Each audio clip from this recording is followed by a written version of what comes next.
Okay, not this shit popping up.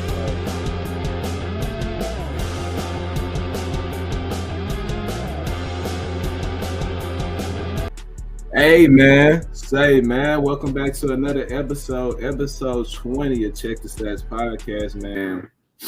Let's get right into the business, man. Last night, Colorado defeated North Dakota State 31-26 in a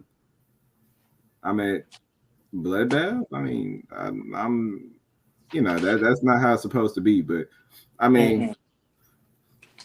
first off, let's get into what our reaction from that 26 to 31 game with Colorado winning. First off, let's go down to the stats. Shedeur Sanders, 26 for 34, 445, 4 tuds, one INT. Jimmy Horn with the leading receiver with 7 receptions, 198 and a touchdown. Travis Hunter, if you ain't looked on Instagram, you ain't looked on Twitter, you ain't looked on your former social media, Travis Hunter went completely insane, having the 7 to catch, 132 with 3 tuds. 3 tuds and play defensive and play every defensive snap for the exception of 2. So my reaction, well, first off, let's start off with Charles and we'll just work our way around. What is your reactions of that Colorado nail biter against a FCS school? Man, I think they're going to be better than last year for sure, but there's definitely a lot of holes still. I'm glad you mentioned Jimmy Horn because while all the attention was given to Shedeur and Travis Hunter for all intents and purposes, that man still has 7 for $198. So, it ain't like he ain't show up at all. Travis Hunter, he's one of one. He's a unicorn. We all know that. And Shedeur Sanders, that one interception probably was one of the most flukiest shit I ever seen in my life. It bounced off of somebody's Achilles. Like that ain't something that you're gonna normally see. That ain't on him. That ain't on the receiver. That's just an unfortunate time of events. But from what I can say about Colorado as a whole, they definitely still have a lot of problems, especially on that defensive side of the ball. Last year they basically was getting ran through by anybody that they played on the terms of the run game. And even though North Dakota State, that's their identity, it ain't look like that was going to change whatsoever because they gave up over 200 yards rushing. They gave up 2 rushing touchdowns to the quarterback. I get that that's their offense, but at the same time, that ain't what you would expect from a Power 5 school, even from the likes of Colorado. You want to see some level of improvement. Also, I think there is a sign of positivity, though, with their offensive line improving. It's only one game, but, hell, we only got 1 sack that we seen Shedeur on the ground. You'll take that any time of the day, any time of the week. You know what I'm saying? It is what it is. You like what you see from the Colorado Buffaloes. You probably wish it was a bigger game as far as a blowout. But at the end of the day, if I'm a Buffs fan, I'm definitely pleased with the results because whether it's a 100-point win or a 1-point win, at the end of the day, it's still a victory. Hey, So y'all, who want to go next? I'll go. Go ahead. I wasn't too impressed. It is good that they got the win, but we know what Shedeur is and we know what Travis Hunter is. We know what Horn is. We saw them do it last year in their performance. They still can't run the ball, effectively, which is why Shedeur at times had to scramble for his life almost. And I think as they go up in competition, that's not going to work. Though, the margin of error is going to continue to get smaller and smaller. It was points in the game where North Dakota State was rushing 3 down linemen and Shedeur was having to run. I still think there's a lot of improving to do in that line and just on the line and just defensively. Shedeur is going to be Shedeur. I think Travis is going to be Travis Hunter. That's not the problem. And it's never been a problem. I think they have a lot to work on. I'm interested to see how they play against Nebraska. That's a road game, and I'm sure Nebraska is going to be a lot better than North Dakota State. So I think it'll be a good test for them, and I'll definitely be locked in on that game to see how they look against better competition. But I really wasn't. It's good that they won, but, you can't really accept anything in a win that you win in a loss. So we'll see. Keith, you want to go or you want? Yeah. First of all, I do want to say this. It's super funny because, when I first tuned in on the game, the first thing I thought about was bro, they really do look like Jordan Baker and Spencer James, fam. It's crazy. With Dion being like Billy Baker and the Billy source, Baker. you know what I mean? Like getting Travis come whatever. That's a whole different conversation for a different day. But my biggest takeaway, man, was like Charles was saying, like the trenches still need a lot of work. Like you said, the O-line is still an area of concern for me. And we're no longer judging Colorado based off games like this. Like, I know as far as Dion's perspective and that team's perspective, they're looking to make the playoffs, I would assume, as players and coaches. But the trenches that they have right now, the way they're playing, it's not. I mean, you take everything with a grain of salt because it is game one. But like Charles said, they only gave up 1 sack, but they only rushed for 59 yards on 23 attempts. You know what I'm saying? Like that's less than 2.5, 3 yards a carry. That's just not going to do it against the Nebraskas of the world and you know what I mean, the Baylors of the world. Like that's not going to work. He got hit twice, but he had 7 hurries and 9 pressures. Like in the big games, those are going to be sacks. You know what I mean? Right. You're playing the FCS score now, but in games like the bigger high end games, those are going to be sacks. Besides the O-line offensively, I really liked the way Shedeur looked. I love the way the wide receiving core looked. Like you said, not even just the top 2 dogs and Horn and Travis, but like, man, is this one of the deepest like wide receiving cores in the nation? You would think like Will Shepherd, like Jonte Wester, like they even got going a little bit. They pitched in and had almost 100 yards collectively. So I think that's a plus side for them. Is they definitely have one of the deeper wide receiving cores. Defensively, like I said, the trenches are still an issue defensively, like it is offensively. But overall, they still have an elite back end. Trenches do need work. They, like you said, they gave up 157 yards, only 2 sacks. But I just think going forward, like it is the first game, but they do have to clean up the trenches, and I'm pretty sure Dion knows that. I do have a question for all 3 of y'all though. Before you go, another problem that I noticed is their inability to get off the field on 3rd down, and those are demoralizing to defenses. I mean, especially you work so hard to get them. If you can't get off the field in 3rd down situations, it's going to be very hard. It's going to be a long season.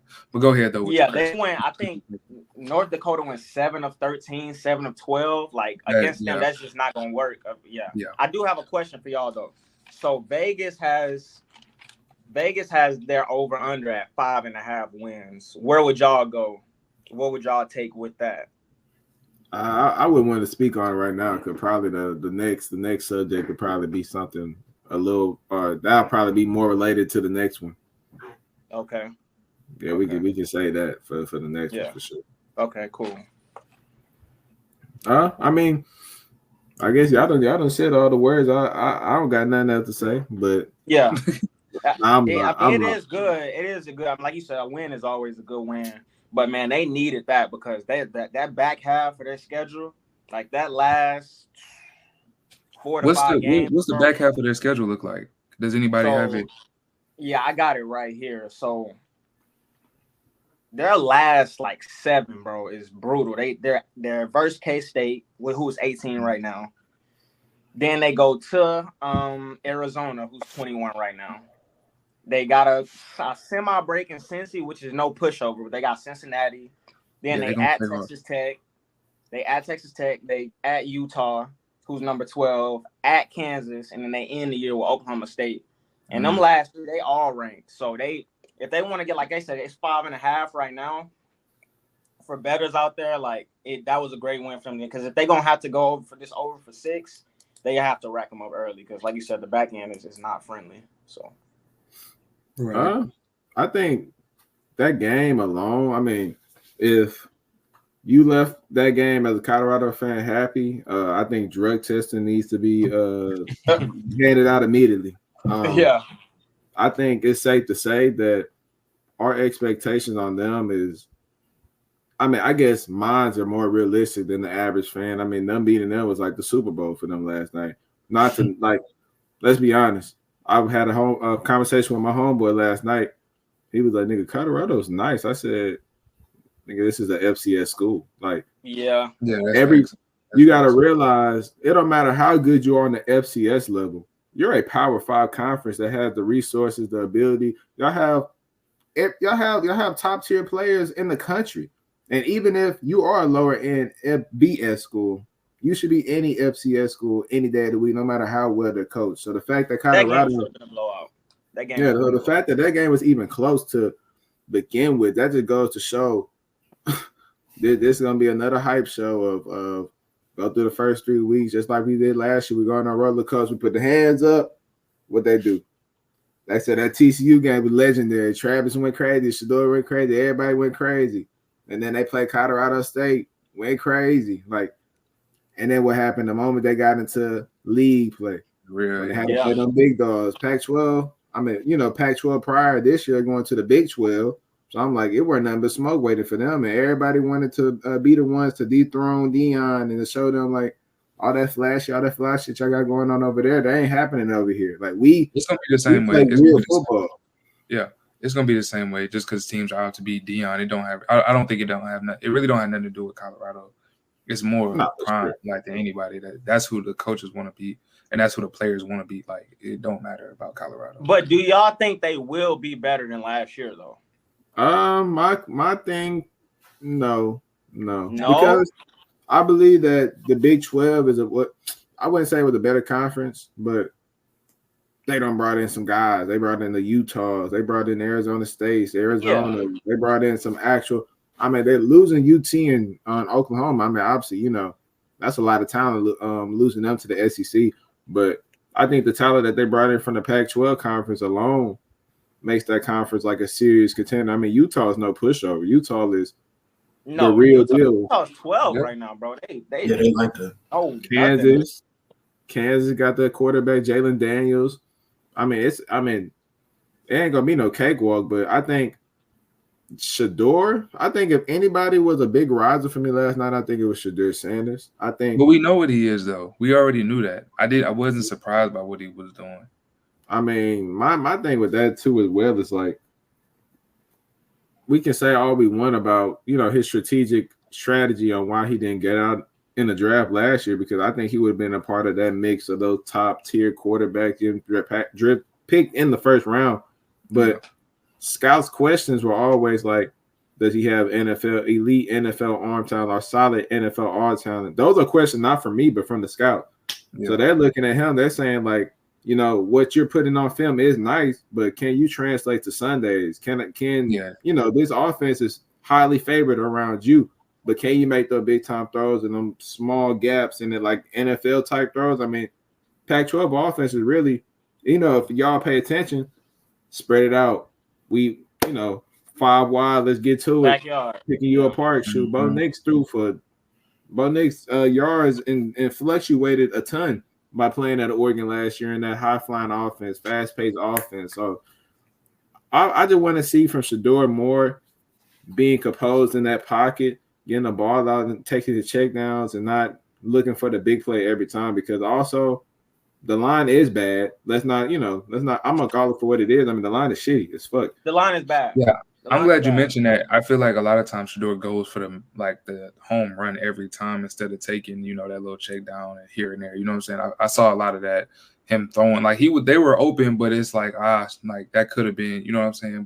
And also that's atrocious for the fact that an FCS school is generating that level of pressure with 3. And they're rushing 3, bro, and they getting there. And it's crazy. It's crazy too, because, like, there was a specific play that I recall where they had like 3 down linemen on one side of the ball. Like, I've never seen them run a stunt like that with only 3 players and get home. Like, you got 5 people protecting, and all you're doing is guarding one side looking for cross stunts. Like, that shouldn't happen on the FBS level at all. All I can say for Deion and them boys up there, they're gonna need a lot of treatment between Sunday through Thursday, because that young man going down, my brother.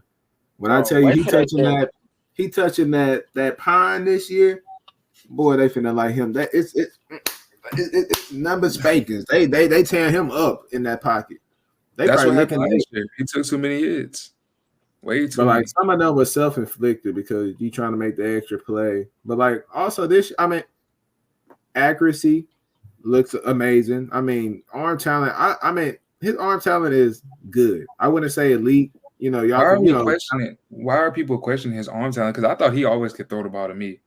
Like, that's but just we talking about, like, I mean, but I guess you know, I don't think arm talent is necessarily a necessity. I think it's something well to have, but So huh? who would you say who's a better thrower of the ball, him or Drake May? I know Drake May's in the league, but when Drake May was out, you say he's a better. Okay. Drake, yeah, natural arm. Yeah, I would go Drake, no doubt. He's naturally, he's just still raw. But I think Shador has more on him when it comes to like the accuracy, ball placement. Like I think Drake and footwork, like Drake May, that was kind of his biggest thing. Is like his arm talent was so well that he don't have to worry about getting to his back foot on his drops and throwing the ball like properly mechanically down here. It was all like, nigga, I can sling that bitch like around you. He like 6'6", so it really 6'5", 6'6". That's Justin Herbert reincarnated. Yeah.